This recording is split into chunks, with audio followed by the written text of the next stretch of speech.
আসসালামু আলাইকুম।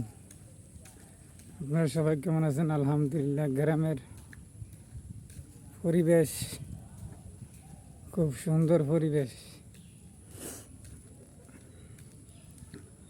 মানুষ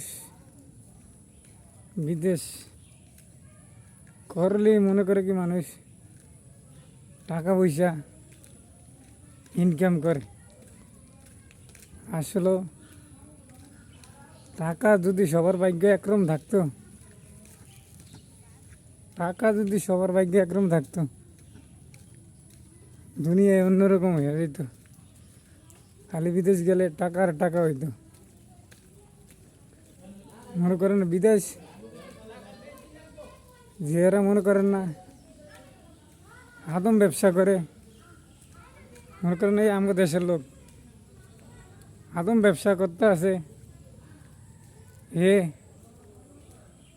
একজন লোক ফাটালি অন্য অন্য খরচ বাদে 50 থেকে 60,000 টাকা থাকে। টেরে মেরে আপনারা ফাইলি হয়েছে বলে ভাই আমি বিদেশ যাবো কি আপনারা এটা কইব টিয়া মাস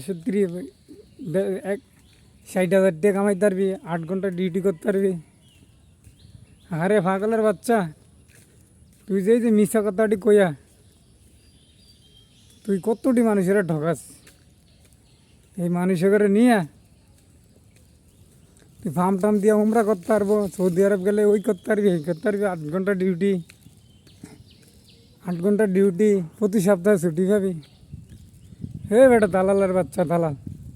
তোর এটা কি বায়ের করলে সম্পদ? তুই মিশা কথা কইয়া ফাটিয়ে দিলি। তোর বউ ফোলা হয়, তুই বালা থামানি লিয়া সহজ সরল গ্রামের মানুষদেরকে তুই যে বিদেশ ফাটিয়া গিয়া তুই এটা দিবি সেটা দিবি, দেওয়ানোর তো কোনো দণ্ডাই না। তুই যে মানুষের মিথ্যা কথা কই না ফাটাইলি, তুই কি কোনো সময় মরবি না?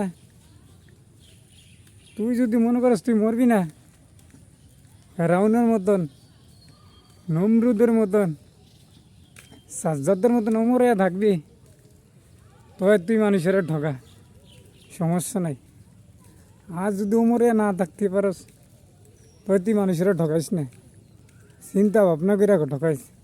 তোর বউ ফোলা হয় ভালো রাউনের লিগা, তুই দালালি ব্যবসা করে খাওয়ানোর লিগা তুই মানুষেরে অর্ধেক পথ ফাটাস।